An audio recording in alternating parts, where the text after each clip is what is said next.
अध्यक्ष महोदय, महाराष्ट्र विधानसभेचे 22वे उपाध्यक्ष म्हणून पिंपरी विधानसभा मतदारसंघाचे सन्माननीय आमदार राष्ट्रवादी काँग्रेस पक्षाचे माझे विधिमंडळातील सहकारी अण्णा बनसोडे साहेब यांची आज निवड झालेली आहे। आपल्या सर्वांच्या त्यांना शुभेच्छा आहेत, सदिच्छा आहेत। त्यांनी नुकतीच ही जबाबदारी पण स्वीकारलेली आहे आणि या सभागृहाचा उपाध्यक्ष झाल्याबद्दल मी अण्णा बनसोडेंचं सर्वात पहिल्यांदा मी मनापासून अभिनंदन करतो। त्यांची बिनविरोध निवड होण्याच्यासाठी सन्माननीय भास्करराव जाधव, सन्माननीय जयंतराव पाटील, सन्माननीय विजय वडेट्टीवार, सन्माननीय नाना पटोले साहेब आणि संपूर्ण विरोधी पक्षाच्या सर्व सन्माननीय सदस्यांनी अतिशय सहकार्याची भूमिका घेतली ती बिनविरोध होण्याच्या करता। त्याबद्दल विरोधी पक्षाचं आणि हे सर्व नेते मंडळींचं पण मी मनापासून त्यांना धन्यवाद देतो। 2019ला अण्णा मात्र 17,000 मतांनी निवडून आले।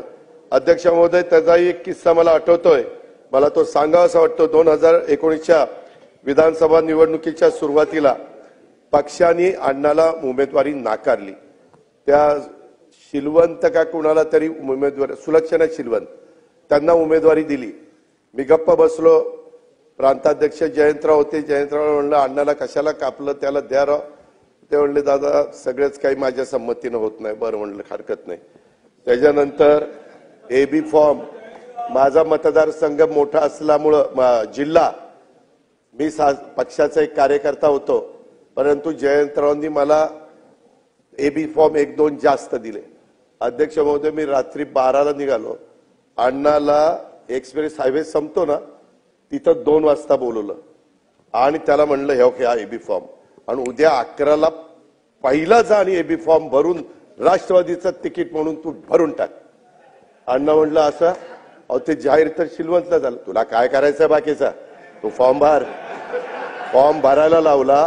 तो 2 वाजता का 2:30 वाजता माझी वाट बघत होता तिथं। मी गुपचूप त्याच्याकडे फॉर्म दिला।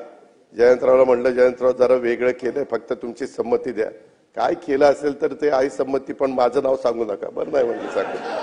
त्याच्यामध्ये त्या पद्धतीनं अध्यक्ष महोदय त्याला उमेदवारी दिली। ती सुलक्षणा गेली 11:15ला। ते म्हणले राष्ट्रवादीचा फॉर्म आला। तुझा कसा राष्ट्रवादीचा फॉर्म? तिचा फॉर्म नाही, काही नाही। आणि अण्णा त्या निवडणुकीत 17,000 मतांनी त्या ठिकाणी निवडून आला। आणि अध्यक्ष महोदय, मला सभागृहाला सांगायचं, विशेषतः राष्ट्रवादीच्यांना, तुमच्या मागच्या बसले त्यांना, की त्यावेळेस अण्णांनी माझं ऐकलं, राष्ट्रवादीचा एबी फॉर्म भरला म्हणून त्या ठिकाणी बरं झालं। त्यावेळेस आमदार, आज विधानसभेचा अध्यक्ष तो होतोय। राजकारणात माझं ऐकलं तर कुणाचं किती भलं होतं ते बघा। हे आता बऱ्याच जणांच्या लक्षात आलं असेल। सन्माननीय विश्वजी, सन्माननीय अमितजी, आपण नेहमी चर्चा करतो,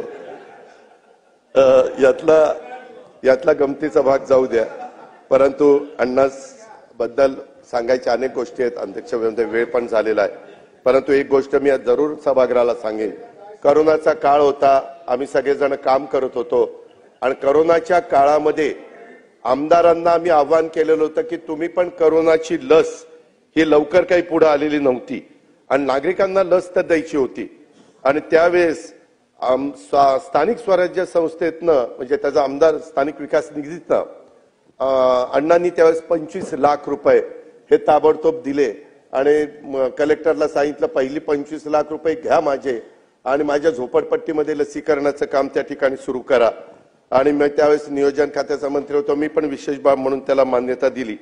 इव्हन आमच्या पिंपरी चिंचवडमध्ये पण YCM रुग्णालयामध्ये सिटी स्कॅन बसवण्याच्या करता आमदार निधीतनं त्यांनी 1.25 कोटी रुपये त्या ठिकाणी सिटी स्कॅनला दिलेले होते।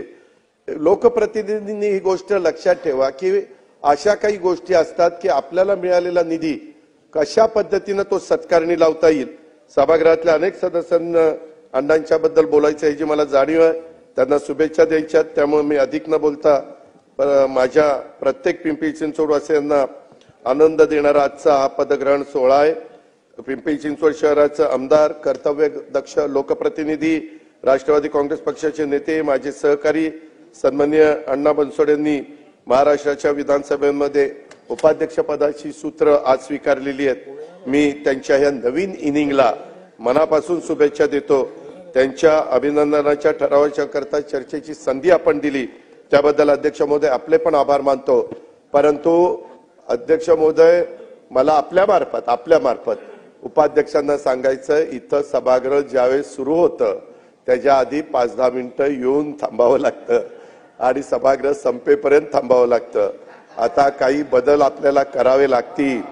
थोडं बहुत आता जशी जबाबदारी वाढती त्या जबाबदारीचं आपण मान सन्मान निश्चितपणे ठेवाल याबद्दल माझ्या मनामध्ये तीळमात्र शंका नाही.